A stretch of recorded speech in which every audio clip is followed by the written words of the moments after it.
성경의 메시지는 현실과 상관없이 그저 고상한 이야기를 하는 종교 경전이 아닙니다.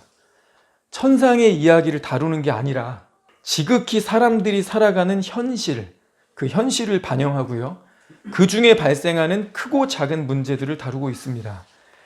개인의 일상 속에 발생하는 사소한 문제에서 나라 안팎의 중대한 문제에 이르기까지 정말 모든 문제를 아우르며 그 안에서 우리를 향한 하나님의 뜻이 무엇인지, 우리가 어떻게 판단하고 순종해야 하는지 지침을 주는 것입니다.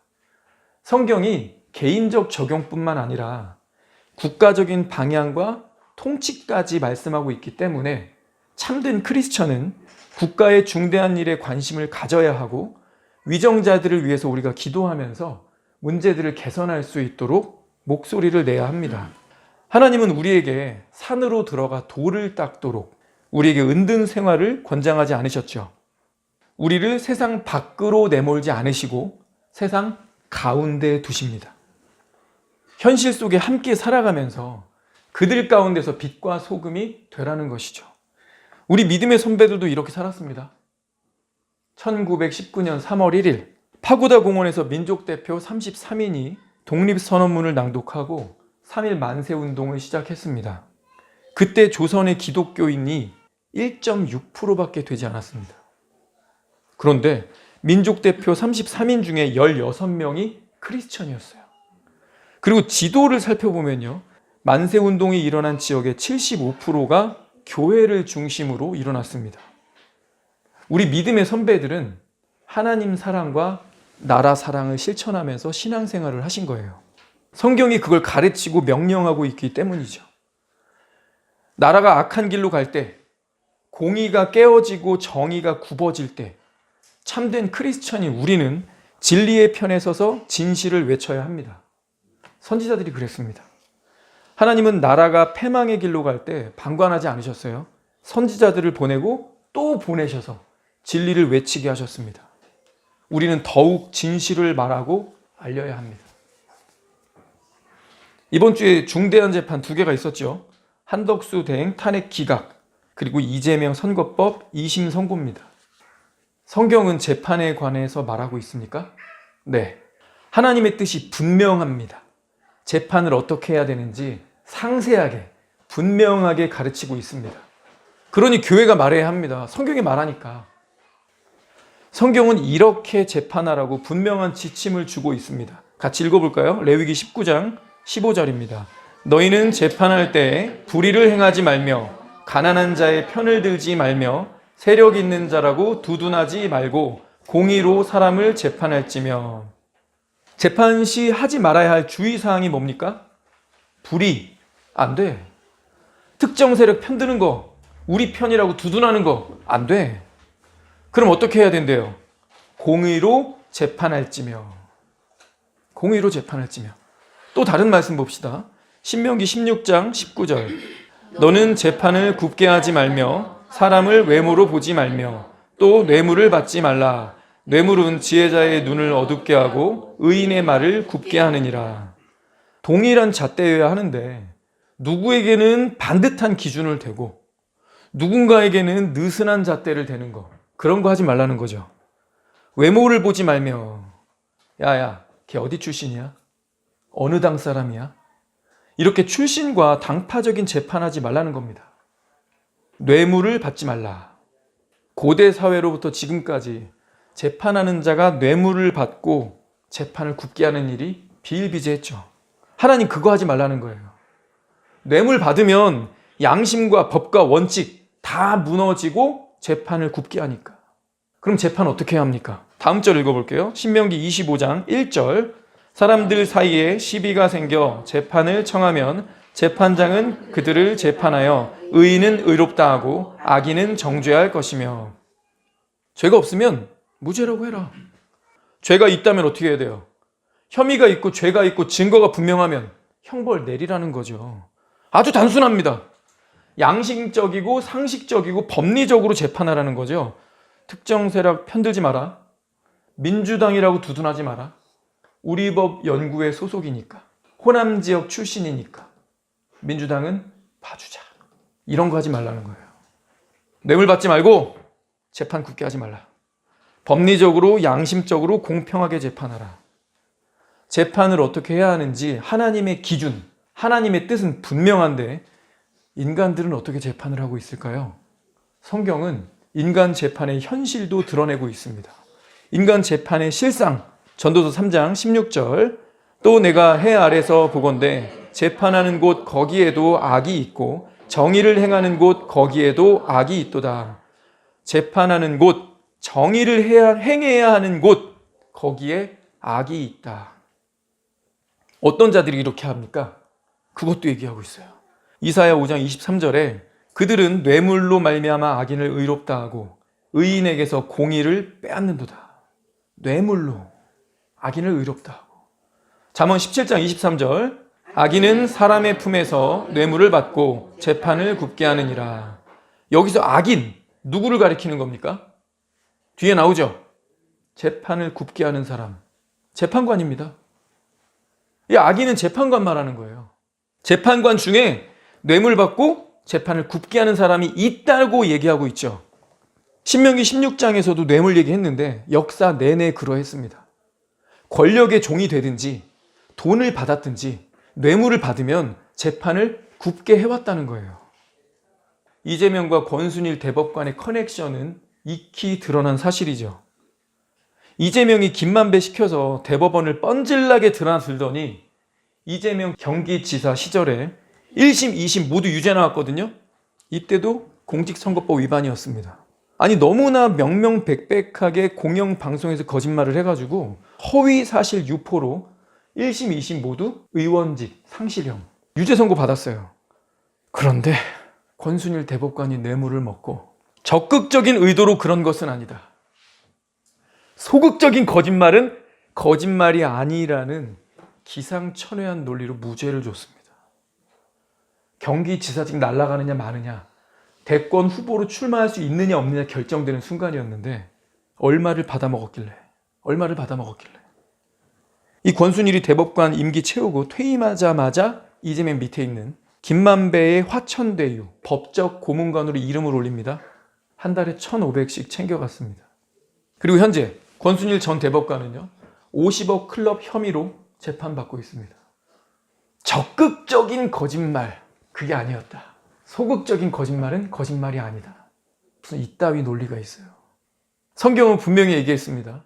재판하는 곳, 정의를 행해야 하는 그곳에 악이 있다. 법관이 뇌물을 받고 재판을 굽게 하느니라. 현재 대한민국에서 일어나고 있는 현실이죠. 그렇다면 이런 인간 재판의 실상을 보시면서 우리 하나님은 어떻게 판단하고 계실까요? 하나님 그냥 한숨 쉬면서 넘어가지 않으세요? 하나님은 다 보고 계시고 다 판단하고 계십니다. 하나님이 어떻게 판단하시는지 성경은 그것도 말해주고 있습니다.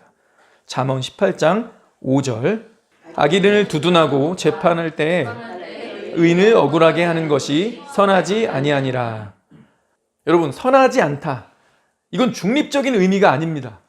하나님 앞에 wicked, evil, 악하다는 뜻입니다. 악인을 두둔하는 거, 편들어주는 거, 의인을 억울하게 만드는 거, 하나님 앞에 악한 것이다. 하나님은 구부러진 재판을 악한 것으로 판단하십니다. 내내 이 얘기예요. 다음 말씀도 보세요. 악인을 의롭다 하고 의인을 악하다 하는 이 두 사람은 다 여호와께 미움을 받느니라. 의인을 벌하는 것과 귀인을 정직하다고 때리는 것은 선하지 못하니라. 이사야 5장 18절 거짓으로 끈을 삼아 죄악을 끌며 수레줄로 함같이 죄악을 끄는 자는 화 있을 진저. 악을 선하다 하며 선을 악하다 하며 흑암으로 광명을 삼으며 광명으로 흑암을 삼으며 쓴 것으로 단 것을 삼으며 단 것으로 쓴 것을 삼는 자들은 화 있을 진저. 하나님 분명하게 말씀하시죠. 악인을 의롭다 그래? 무죄한 사람을 악마화해서 감옥에 보내? 거짓말을 해? 거짓말한 것이 죄가 아니라고 법을 뭉개버려. 뇌물을 받고 재판을 굽게 해? 아, 좀 아쉽다. 별로 좋아 보이진 않네. 이렇게 끝나지 않는다는 거죠? 여호와께 미움을 받는다 했습니다. 그럼 하나님한테 마음으로 미움을 받고 끝인가요? 아니요. 화 있을 진저. 그들에게 화 있을 것이다. 하나님 저주를 선언하셨습니다. 재판에 관한 하나님의 명령은 분명합니다. 특정 세력 편들지 말라. 민주당이라고, 우리법 연구회 소속이라고, 호남 지역 출신이라고, 민주당 봐주고 그런 거 안 된다. 뇌물 받고 재판 굳게 하지 마라. 재판할 때 악인을 두둔하고 의인 억울하게 하는 거 여호와께서 미워하신다. 법리적으로, 양심적으로 공평하게 재판하라. 성경 여기저기에서 인간 재판에 관해 말했죠. 지침도 분명하게 줬습니다. 교회 다니는 어떤 분이 여러분한테 와서 에이 형제, 교회 다니는 사람이 너무 지나친 거 아니야? 세상 일에 관심이 너무 많아. 이런 말 하는 사람 만나면요, 이 말씀 보여주세요. 이 재판은요, 천상에서 일어나는 하늘 재판이 아닙니다. 우리 사회에서 일어나는 인간 재판에 대해서 하나님이 지침을 주신 거죠. 그렇죠? 이렇게 재판에 관한 하나님 말씀이 분명한데 말씀을 따라야 할 크리스천이 침묵하고 있다. 관심이 없다. 세상 일에 관심 꺼라. 지나치게 정치에 관심이 많냐. 형제 같은 사람이 교회를 좌우로 나누고 분열을 초래한다. 교회가 극우와 손잡으면 안 된다. 아니 언제까지 교회가 이런 말만 늘어놓을 겁니까? 나라가 공산 세력에 넘어간 다음에는요, 교회가 핍박받고 예배가 제한받으면 그때 지하교회로 내려가서 그때 목소리 내려고요? 소잃고 외양간 고치려는 거예요? 그래서 지하교회 가고 싶어서 일부러 침묵하는 겁니까? 세상이 나를 미워하나니 이는 내가 세상의 일들을 악하다고 증언함이라. 예수님은요, 자기가 미움받는 거 아셨어요. 근데 왜 미움받는 거래요? 이는 내가 세상의 일들을 악하다고 증언했기 때문인 거죠. 예수님은 세상의 악한 것들을 악하다고 증언하셨습니다. 세상의 악한 일들에 관해 우리도 동일하게 증언해야 합니다. 제발 이제라도 교회가, 목사들이 정신 차리고 목소리 내야 합니다. 하나님 뜻은 분명하니까, 말씀이 반복적으로 명하고 있으니까 우리가 이 말씀을 붙들고 이 말씀의 앵글로 분별하고 판단해야 합니다. 공의로 재판이 진행되고 있는지. 최근 이재명 2심 재판, 이게 얼마나 부당하고 어이없는 재판입니까? 같은 민주당 내에서도 유죄 판결은 피할 수 없고 다른 민주당 대권 주자들이 등판을 준비하고 있었습니다. 이번 판결은요, 논리와 법리를 내팽개치고 이재명 무죄를 주려고 어거지를 부리는 판결 아니었습니까? 6개월로 정해져 있는 재판을 증인을 50명이나 불러가면서 무려 26개월 동안 정밀하게 재판했어요. 1심 재판부가 워낙 탄탄한 논리로 유죄를 못 박았기 때문에 2심 재판부에서 뒤집지 못할 거라는 게 법조계의 전망이었습니다. 그리고 재판 하루 전날 법원에서 이재명 2심 판결 이후에 설명 자료를 안 주기로 했다, 이런 발표가 있었습니다. 선고를 하고 나면 법원에서 보통 설명 자료를 줍니다. 이런 법리에 입각해서 이런 증거들을 참고하여 이렇게 재판했다라고 설명 자료를 줘요. 일반인들도 이해할 수 있도록. 근데 그걸 안 주겠다라고 하루 전날 발표를 한 거예요.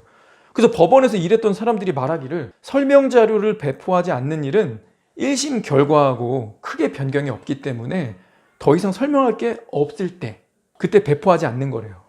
그래서 2심도 유죄구나. 1심하고 2심 달라진 게 없으니까, 따로 설명할 게 없으니까 배포 자료 안 주는 거구나. 다들 이렇게 받아들였어요. 근데 웬걸?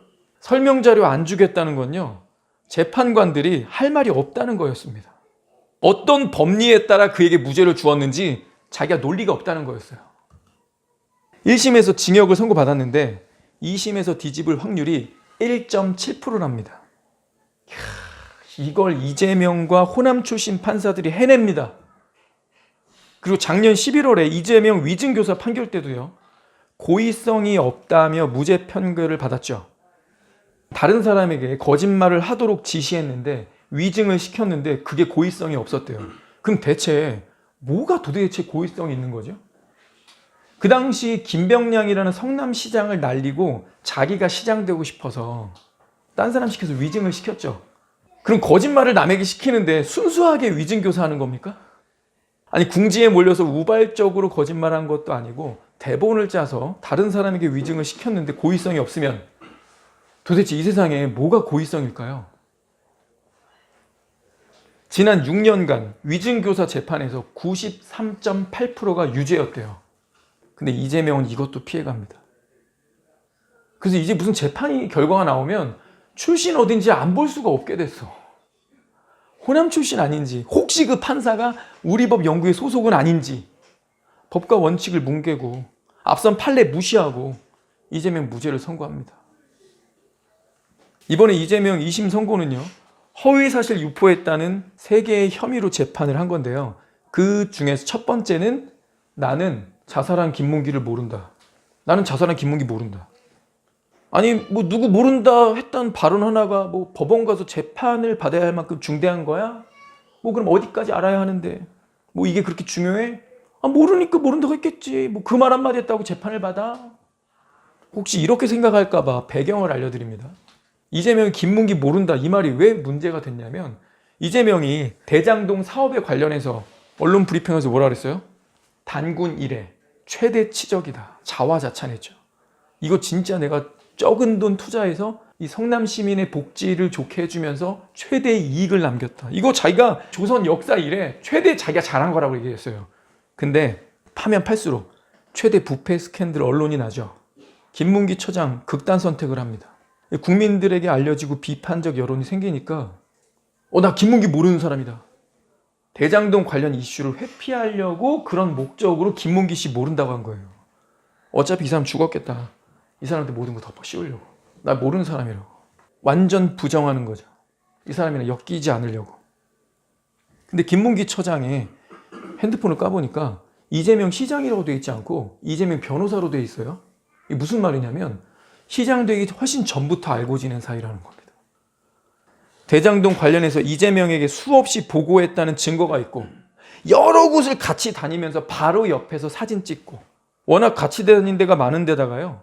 주변에서 사람들이 서로 다 아는 사이라고 증언을 했어요. 같이 수목원도 가고 같이 과일도 사고 계속 같이 댕겨. 같이 식사하면서 사진 찍고 특히 2014년에 호주로 같이 출장을 같이 가서 골프 치고 큰 나무 같이 손잡고 사진 찍은 사진. 김문기 씨 모를 리가 없는데 김문기 씨도 직접 자기 이재명이랑 아는 사이라고 말했고 이재명의 오른팔 유동규 씨도 둘이 서로 아는 사이라고 증언했습니다. 근데 이재명은 잘 모른대요. 방송에서 4차례나 부정을 합니다. 그런데 재판부가요. 이재명이 김문기를 몰랐을 수도 있다. 그러므로 허위사실 유포로 처벌할 수 없다. 무죄. 허위사실 유포 두 번째는요. 김문기 씨와 골프 친 사진을 국민의힘이 조작한 거라고 이재명이 주장했는데 이걸 재판부가 그대로 받아들인 겁니다. 이재명이 방송에 나와서 국힘에서 4명 사진을 찍어서 마치 제가 골프를 친 것처럼 내가 김문기랑 골프를 친 것처럼 사진을 공개했던데 제가 확인해 보니까 전체 일행 단체 사진 중에 일부를 떼내가지고 보여줬더군요. 조작한 거죠. 사진을 확대했으니 조작한 거다. 재판부가 이거 그대로 받았어요. 맞다. 사진을 확대했으니 증거 조작이라고 볼 수 있다. 잘 들어야죠. 문맥이 있지 않습니까? 마치 제가 골프를 친 것처럼 사진을 확대했는데 이거 조작한 거죠. 이 말은 내가 골프를 안 쳤는데 마치 골프를 친 것처럼 조작했다는 말 아닙니까? 이 언어라는 게 문맥이 있잖아요. 마치 내가 이렇게 한 것처럼 너 지금 얘기한다? 조작한 거야 너. 이 말은 무슨 말이야? 안 했는데 했다고 그런 식으로 말을 하고 너 지금 조작하고 있다 이 얘기 아닙니까? 그리고 이재명이요 1심 재판에서 자기가 김문기랑 골프랑 낚시를 했다고 스스로 인정했어요.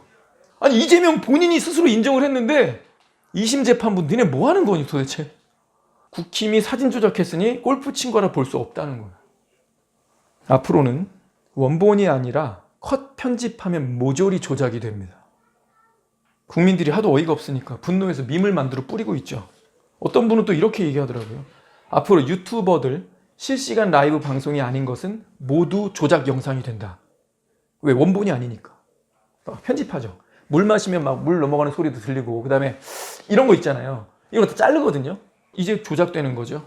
원본이 아니면 조작이야. 인스타그램에 사진 올릴 때 가로 세로 비율을 바꾸거나 주변을 조금만 자르거나 아니면 주변을 뿌옇게 하는 거 원본이 아니니까 다 조작이 되는 겁니다. 영화 드라마에서 배경음악으로 나오는 그 음향 있죠? 이제 다 조작입니다. 왜냐면 원본 노래를 풀로 들려주는 게 아니라 일부분만 어느 극적인 장면에서 주인공과 막 이렇게 할 때 일부분만 들려주잖아요. 원본 아니니까 조작이죠. 이 논문 쓸 때요. 다른 논문을 인용하면 안 됩니다. 왜냐하면 논문 인용할 때 다 발췌하죠. 전체를 어떻게 거기다 집어넣습니까? 그럼 그 논문이지. 특정 부분을 발췌해서 인용을 하잖아요. 근데 발췌하면 안 돼. 원본이 아니니까. 다 조작이 되는 거예요. 그렇게 해서 만약에 논문 패스해가지고 박사학위를 받았다? 그 박사학위도 조작인 거죠. 여러분, 지금 이재명 한 명 살리겠다고 재판부가 무슨 짓거리를 한 건지 이제 아시겠죠? 이재명 한 명을 살리려고 사법체계 근간을 흔들어 버렸습니다. 이거 재판이라고 합니까? 누가 봐도 결론 정해놓고 거기에 억지로 내용을 끼워 맞춘 거잖아요. 허위사실 유포 마지막 세 번째는요. 백현동 관련한 이재명 발언인데요. 성남시 백현동은요. 원래 산이었습니다. 지금도 거기에 지어진 아파트 창문 열면 바로 앞에가 산이에요. 그래서 이곳에는 거주 지역을 지을 수가 없는데 아파트를 지을 수 있도록 용도 변경을 한 번에 4단계를 상향으로 점프합니다. 한 단계 올리는 것도 힘든데 무려 4단계를 한 번에 상향했어요. 부동산 개발업자들이 뭐라고 말하냐면 이런 건 한 번도 본 적이 없다. 4단계를 상향하는 건 있을 수 없는 얘기라는 거예요. 이런 황당무계한 짓이 백현동 개발에서 일어났습니다. 뭔가 구리죠. 처음에는 임대아파트 100%로 하겠다라고 했다가요. 나중에 가서는 분양 90, 임대 10%로 수정 변경했습니다. 왜 그러겠어요? 임대아파트는 돈이 안 되니까. 용도 변경에서 무려 3천억 정도의 차익을 남겼습니다. 그리고 그 중에 200억을요.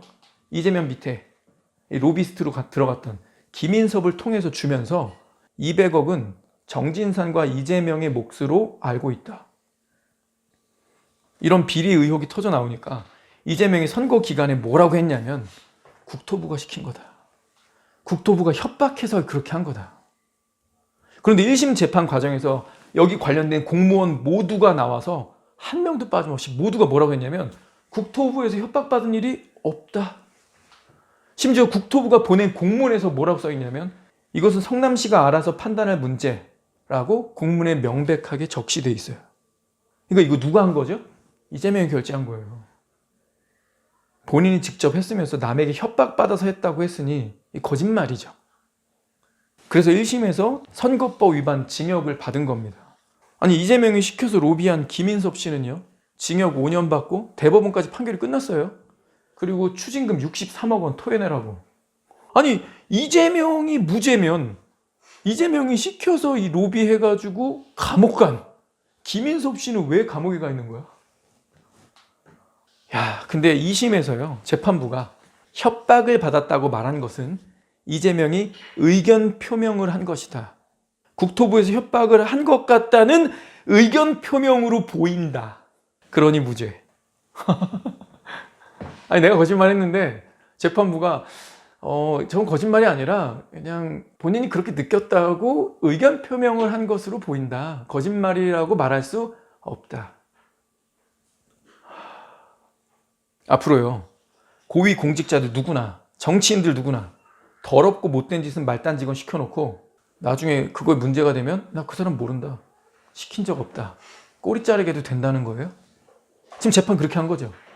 근데 혹시라도 그 사람이랑 같이 있었던 사진 찍혔어. 그럼 어떻게 하면 돼요? 확대했네. 축소했네. 이거 조작이다.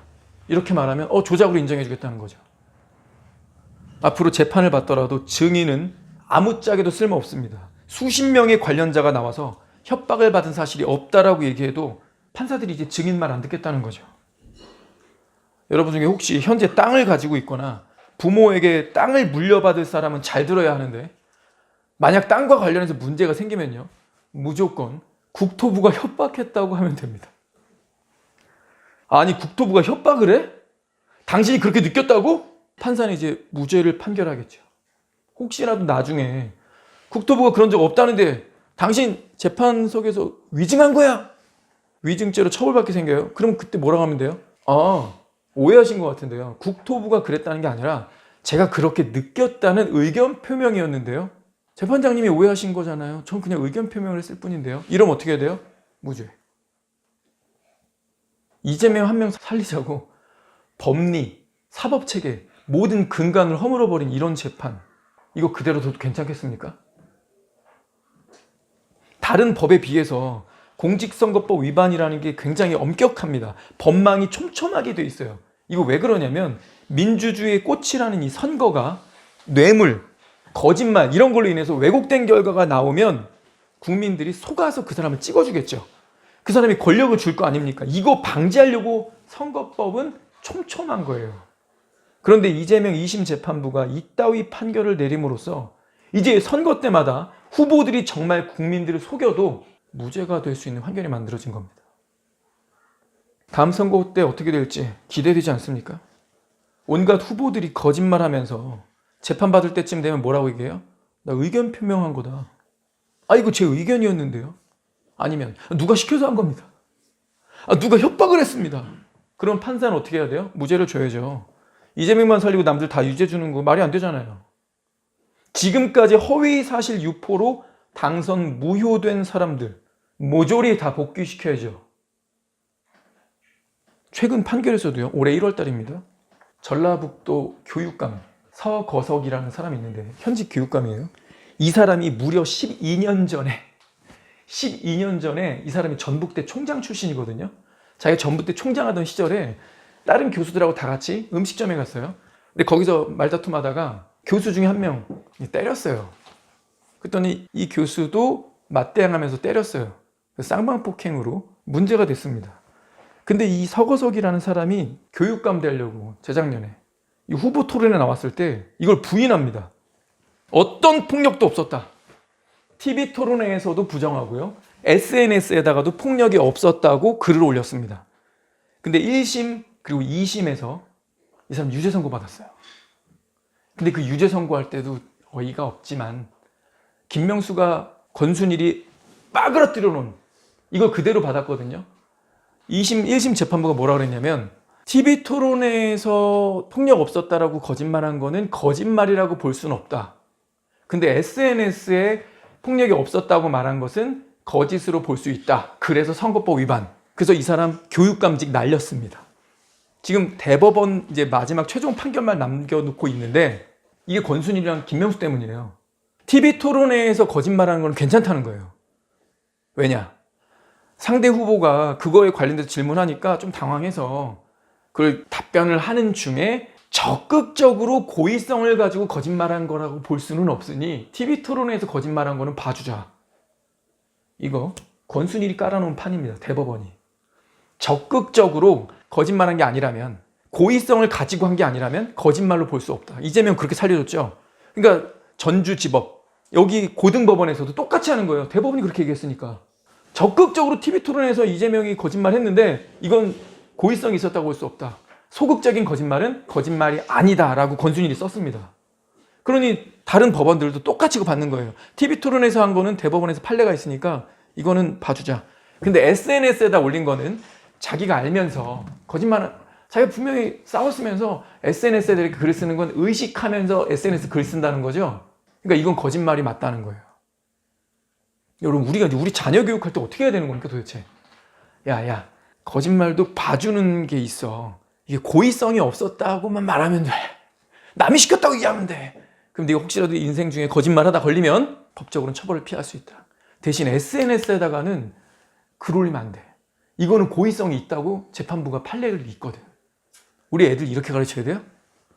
고의성이 있는 거짓말하고 고의성이 없는 거짓말, 적극적인 거짓말하고 소극적인 거짓말, 이거 어떻게 구분해야 돼?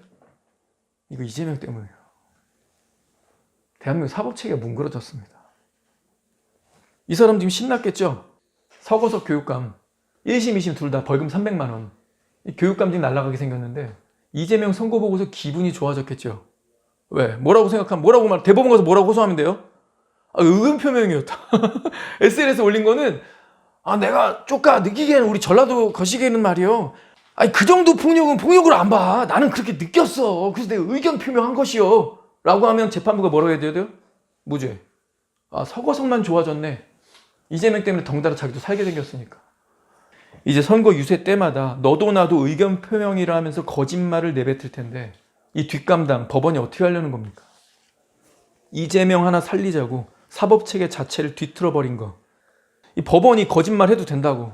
앞으로 정치인들은 거짓말이 된다고 법원이 승인해 준 건데 이 나라 꼴이 이게 뭡니까? 그래서 우리는 세 가지를 놓고 간절히 기도해야 합니다. 첫째, 대법원에서 반드시 사법 정의가 실현될 수 있도록. 이대로 두면 대한민국 법치 무너집니다. 공적이든 사적이든 여기저기서 거짓말이 난무하게 될 것이며 위증이 판을 쳐도요, 법원에서는 무죄를 내려야 합니다. 이거 반드시 대법원에서 이 판결 뒤집어질 수 있도록, 그래서 사법 정의가 실현되고 법치가 세워질 수 있도록 우리 기도해야 합니다. 두 번째 기도 제목, 그래서 대통령이 반드시 돌아와야 합니다. 탄핵이 인용되면 이재명 세상인데, 이재명은 대권 주자인데 대법원이 이재명 선고를 법대로 할 수 있겠습니까? 고등법원에서 무죄 때린 거 그냥 받아들일 가능성이 굉장히 큽니다. 그렇기 때문에 대통령이 복권돼서 든든한 행정부가 받쳐줄 때 양심과 법리에 따라 조희대 법원장이 이 불의한 재판을 원래대로 돌려놓을 수 있습니다. 우리 법 연구회 같은 이 사법계에 암약하고 있는 사법 카르텔 뿌리 뽑아야죠. 대통령이 돌아와서 국회, 군대, 경찰, 검찰, 문화계, 시민단체 여기저기서 활동하고 있는 친중, 종북, 반국가 세력 일거에 척결할 수 있도록 우리 기도해야 합니다. 대통령이 돌아와서 국민과 함께 법치를 바로 세울 수 있도록 기도합시다. 마지막 세 번째는요, 교회가 깨어나야 합니다. 앞에 첫 번째, 두 번째가 될 수 있도록 교회의 역할이 매우 중요합니다. 교회들이 국가의 중대한 실상을 깨닫고 하나님의 말씀과 외쳐야 할 사명을 깨닫고 교회가 입을 열 수 있도록, 목사들이, 사역자들이 입을 열어 교인들을 가르칠 수 있도록 교회가 깨어나야 합니다. 우리 세 가지 기도 제목 놓고 우리 같이 기도하도록 하겠습니다.